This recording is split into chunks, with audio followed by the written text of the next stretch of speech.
My mom called me an accident, played favorites with my sister, then tried to ruin my wedding and baby shower. So I cut her off for good and never looked back. I called her Jackie. It's an odd thing really, because you'd expect me to call her mom, like most kids do with their mothers. But she's always been adamant that Leah, my half-sister, and I never address her that way. In her mind, mom sounds like a title for someone older, and she has never been able to see herself that way. She's told us more than once that she feels too young to ever be called a mother, as if that title might weigh her down. So it's always just been Jackie, like we're neighbors or friends rather than her children. Jackie was in high school when she got pregnant with me, and the pregnancy wasn't something she or my biological father, Avery, had planned. In fact, she always refers to it as an accident, a word that's weighed heavily on me over the years, whether she realizes it or not. Jackie and my dad were high school sweethearts, but they were young, reckless, and not exactly thinking about the consequences when they ended up in this situation. When my dad found out Jackie was pregnant, he made it clear that he wasn't interested in being a partner to her. He agreed to pay child support and to only be there for me, but that was where his involvement ended. He wasn't going to play house with her or continue their relationship. This crushed Jackie, though she doesn't always admit it. She had expectations, however naive, of what their relationship might be like. Maybe, in some small part, she believed that having a baby would make things more serious between them. But my dad didn't see it that way, and the reality of that shattered her. When I was born, things between Jackie and my dad didn't improve. In fact, if anything, they got worse. Jackie couldn't let go of the resentment she held towards him, and it showed every time he came around. My dad would come to pick me up for visits or just stop by to spend time with me. But instead of keeping things civil, Jackie would almost always pick a fight with him. She seemed to look for reasons to argue, even when there wasn't anything to argue about. She would lash out at him, sometimes over small, petty things, and other times over bigger issues, mostly centered around her anger that he didn't want to be with her. I was too young to understand what was really happening at the time, so I didn't question her whenever she spoke poorly about my dad. Jackie would say things like, "He doesn't love you enough to marry me," or "Fathers are supposed to take care of their families, and your dad's just a deadbeat." As a child, I didn't have the capacity to process what she was really saying, but as I got older, I started to see things differently. I began to realize that my dad wasn't the villain Jackie made him out to be. In fact, he was the opposite. He was consistent. He visited me every weekend without fail, always on time and always eager to spend time with me. He never missed a child support payment, and I could tell that he genuinely loved being around me. I could feel that he cared about me, even if he and Jackie didn't have a good relationship. The more I grew up, the more I understood that my dad was doing everything he could to be a good father. Despite the circumstances, he wasn't perfect, but he certainly wasn't the deadbeat Jackie claimed he was. He was there for me, and that's what mattered most. When I was 6 years old, Jackie met Mike, the man she would go on to marry and who she now calls the love of her life. It was kind of surreal watching her with him, seeing how different she could be. Mike's a nice guy, really laid back, and from the beginning, he accepted me as part of his life without any hesitation. He's always treated me like his own daughter, which has meant a lot to me, especially considering how complicated my relationship with Jackie has always been. Mike was never the problem. He was steady and kind, and he made an effort to be there for me in ways that Jackie often didn't. Not long after they got married, Jackie became pregnant again, this time with my half-sister Leah. When Leah was born, I was thrilled. I loved her from the start, and over the years, we've grown incredibly close. She's my best friend, and I'd do anything for her. But as much as I adore Leah, there's no denying that Jackie's treatment of the two of us has always been painfully unequal. From the moment Leah was born, it was obvious she was Jackie's favorite. Jackie showered Leah with love and attention in a way that I never experienced. I would watch them together, Jackie lighting up around her, buying her pretty little dresses with matching shoes, making sure she had every toy or thing her heart desired. Leah was, and still is, the apple of Jackie's eye.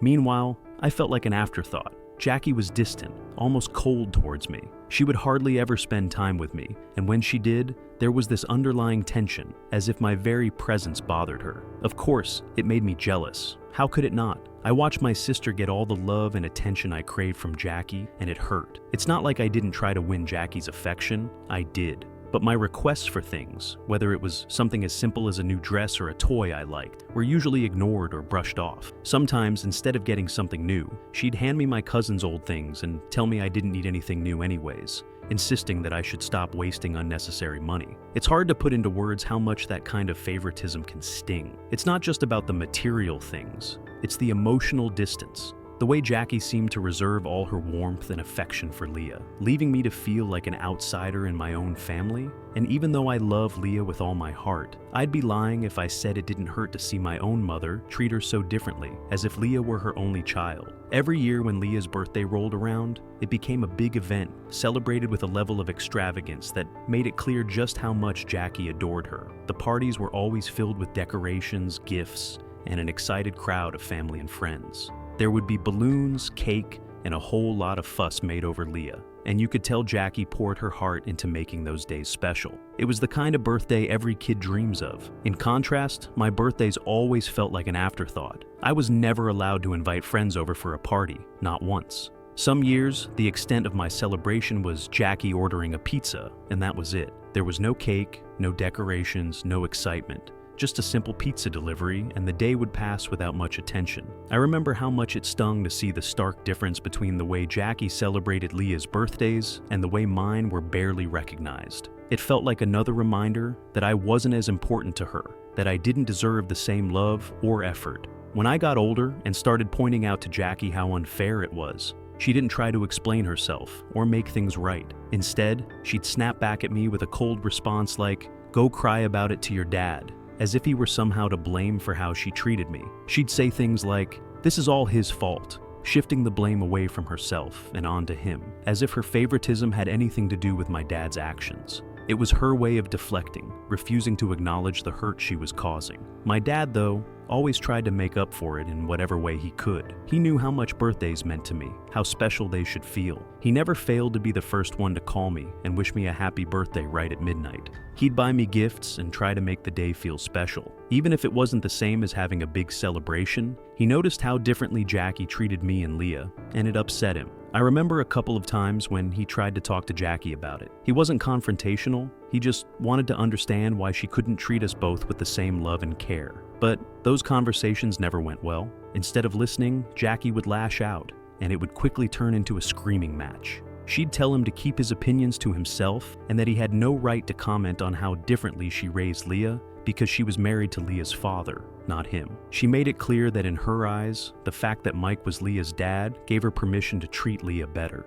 It was as if my dad's involvement in my life automatically disqualified me from receiving the same level of love or attention. That hurt more than anything. It felt like I was being punished for something that wasn't even my fault. When I went away to college, it became even clearer how little my presence really mattered to Jackie. If anything, I think she was relieved to finally have me out of the house. I noticed it in the way she acted, as if a weight had been lifted off her shoulders. She rarely called, and visits from her were practically non-existent. The few times I did hear from her felt more like an obligation on her part, rather than any genuine desire to know how I was doing. Ironically, Mike, Leah, and my dad made far more effort to stay connected with me than Jackie ever did. They visited me more often, checking in to see how I was settling into college life and making sure I wasn't feeling alone. It was comforting, but it also hurt to see how little my own mother seemed to care.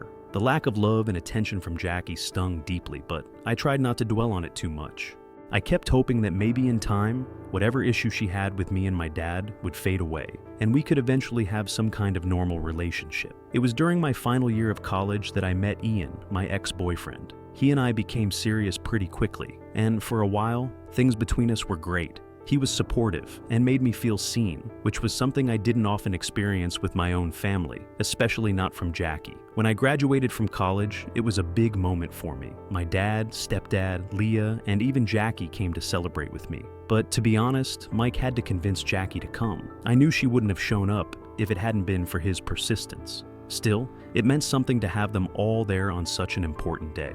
That day, Jackie met Ian for the first time, and to my surprise, she seemed almost captivated by him. I didn't think too much of it at first, but then she started making these weird comments, like how she couldn't believe someone as handsome as Ian was with someone like me. The first time she said it, I tried to shrug it off. After all, I'd gotten used to Jackie making offhand remarks that were more hurtful than she probably realized. Or maybe she did realize. I'm not sure. Either way, I let it go, telling myself it wasn't worth the energy to confront her. But then she did it again. We were all having lunch together after my graduation ceremony, and right there in front of Ian and the rest of the family, she made another similar comment, implying that I wasn't attractive enough to be with him, and joked that I was perhaps his charity case. This time, it wasn't just hurtful, it was downright humiliating, especially because she said it in front of Ian. I could feel the embarrassment rising in my chest, and I wasn't going to let it slide again. So, I turned to her as calmly as I could and told her that the way she was talking about me and my boyfriend was creepy,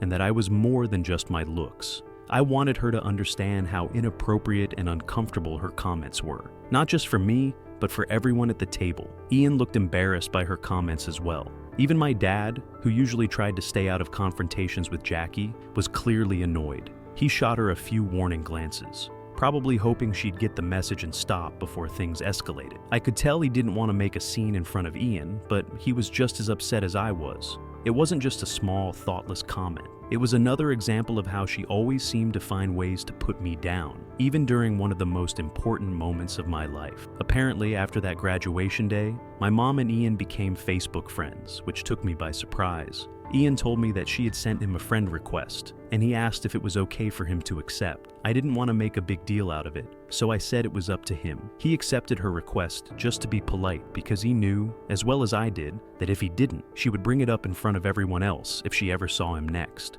It did feel odd to me that my mom, who had barely shown any interest in my life while I was away at college, suddenly wanted to stay connected with my boyfriend on social media.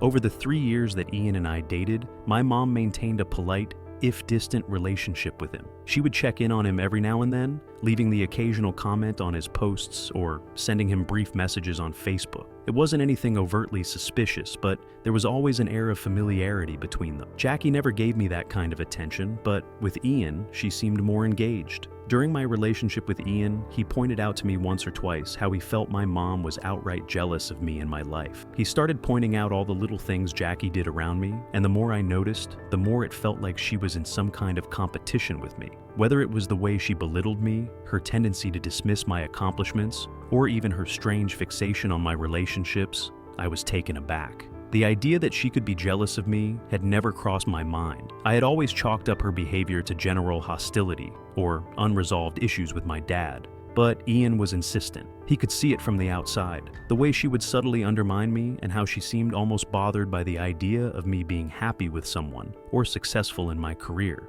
At first, I resisted the idea. It was hard to accept that my own mother could feel something like jealousy towards me, but the more Ian brought it up, the more I started to notice the patterns myself. Whether it was about my looks, my relationships, or even my achievements, Jackie always found a way to make me feel smaller. When I considered it from the perspective that maybe, just maybe, she was jealous, it all started to make sense.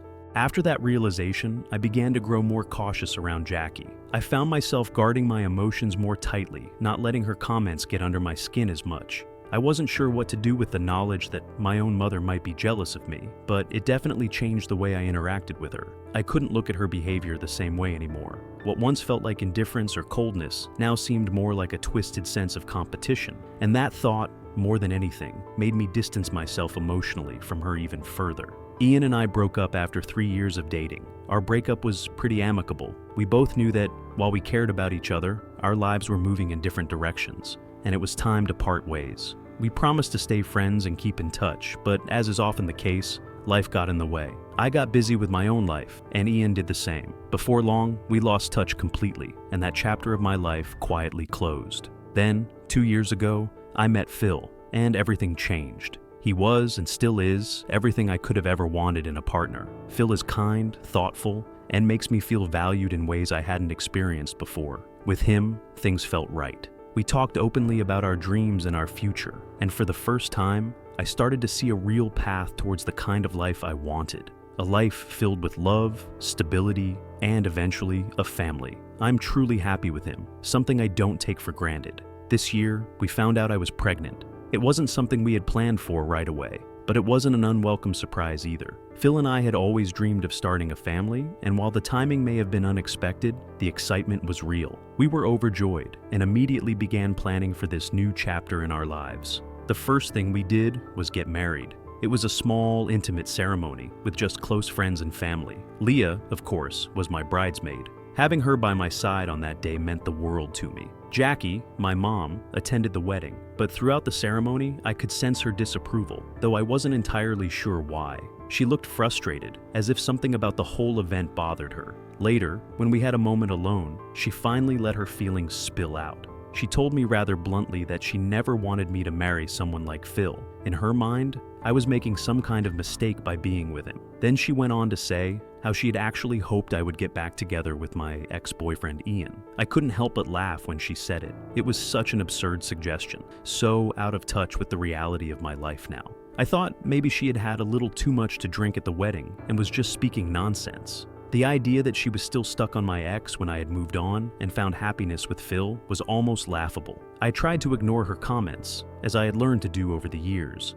But deep down, it did bother me that even on one of the happiest days of my life, my wedding day, Jackie couldn't just be happy for me. Instead, she found a way to criticize and make me feel like I wasn't living up to her expectations. But this time, thankfully, I had other things in my life to focus my energy on. I had Phil by my side, a baby on the way, and for once, I chose to focus on the love and joy in my life rather than Jackie's negativity. After Phil and I got married, we decided to wait until the wedding was over to announce the big news. I was pregnant. Both felt it was right to share this news only after our wedding so that nobody could question us. My dad, Leah, and Mike were thrilled when we told them. They were genuinely over the moon for me, and their happiness made that moment even more joyful. But as expected, Jackie, my mom, had to throw in her own brand of negativity, as if she couldn't just let me have that happiness without a sour comment. She started by questioning whether I was sure about having a child, making remarks about how I might regret jumping into motherhood without first enjoying married life with Phil for a few years.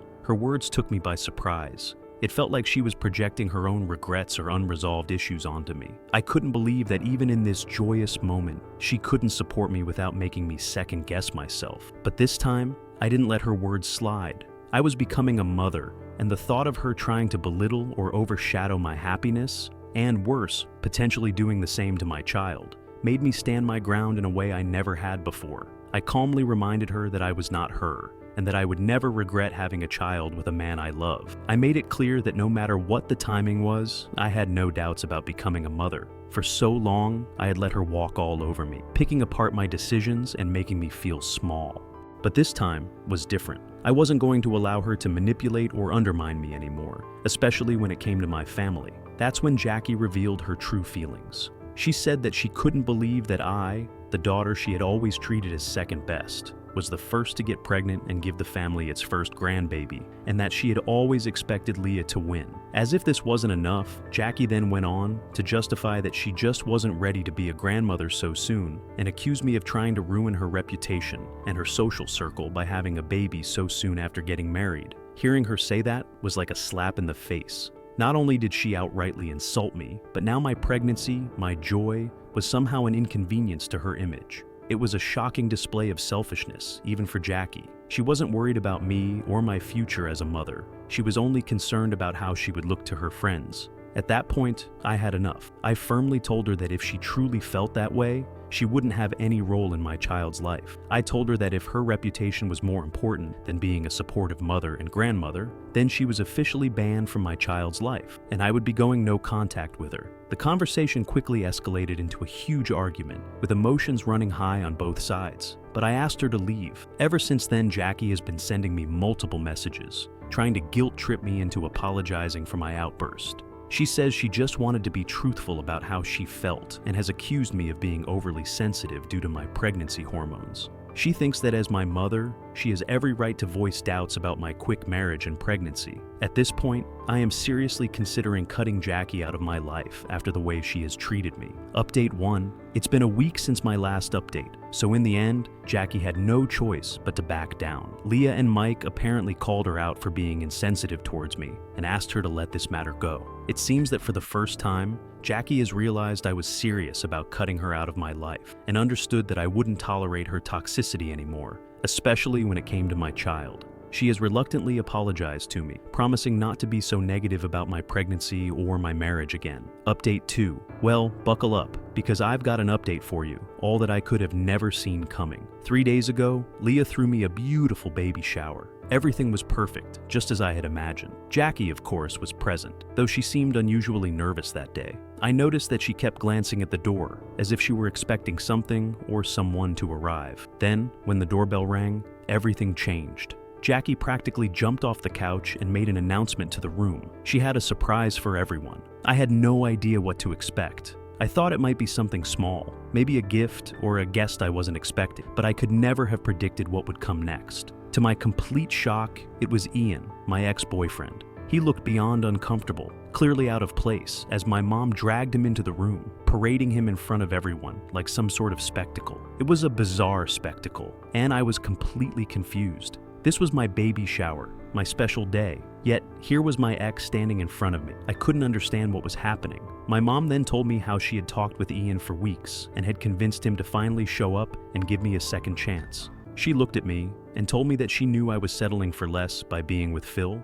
but that I didn't have to worry anymore since Ian was here for me. Suffice it to say, my guests were all horrified, exchanging shocked glances after hearing what my mom had to say. I kept looking from my mom to Ian, trying to comprehend what was unfolding. That's when Ian, looking both embarrassed and apologetic, started speaking. First, he apologized for interrupting the baby shower and told me how he never wanted to be there, which only added to the confusion swirling in my mind. Then he continued to explain how my mom had hounded him on Facebook, sending him relentless messages wanting him to profess his undying love for me. She was convinced that he and I were meant to be together, and that I was making a terrible mistake by having a baby with Phil. My mom, in her deluded state, had told him that I was wasting my life by becoming a mother so soon, and that she wanted him to take me away. The whole thing was so absurd that I could hardly believe what I was hearing. Ian explained that he had no intention of rekindling anything between us, but felt he needed to come and tell me face to face just how vile my mother had been acting behind my back. He was there to expose my mother's manipulative behavior. As he spoke, I could feel the tension in the room rise. Everyone was staring at my mom, whose face had gone bright red with embarrassment. She had clearly never expected him to speak of her that way. Ian then turned to Jackie and, with a firm voice, told her she needed to stop messaging him. He said she needed to move on with her life and had no right to sabotage my baby shower. Throughout my life, I had seen the anger and humiliation on my mom's face, but for once, she didn't have a snappy comeback or a defense. Ian continued to tell her that he had always known her to be jealous of me, and that he was very disappointed to see that she had never changed even after all these years. Jackie stood there speechless as the weight of her actions became apparent to everyone in the room. After Ian finished, he turned to me and apologized again. He said he was sorry for the disruption, but felt it was necessary for him to reveal the truth about my mother's behavior, as he wanted me to see the true face of Jackie. Before leaving, he handed me a small gift he had brought for my baby, which was really sweet of him. Despite the awkwardness of the situation, I thanked him for coming and for having the courage to tell me what was going on.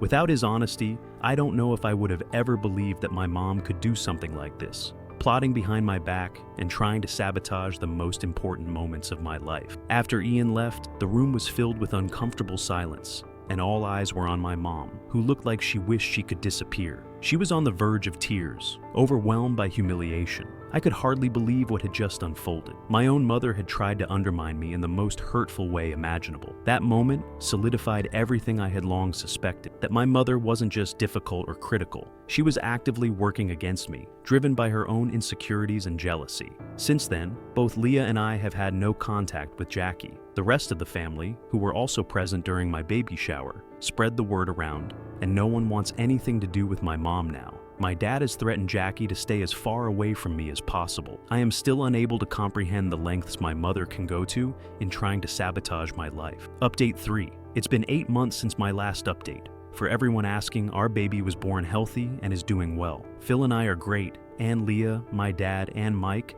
have visited us several times. We all meet up regularly. None of us are in contact with Jackie. Mike is currently separated from her. It turns out that after he found out and confronted her about everything, she refused to apologize to any of us and tried to justify her behavior. He finally realized that if she could treat her own daughter so terribly, there was nothing stopping her from doing the same to him or anyone else she claimed to love. Seeing just how selfish she truly was, he knew he was better off without her.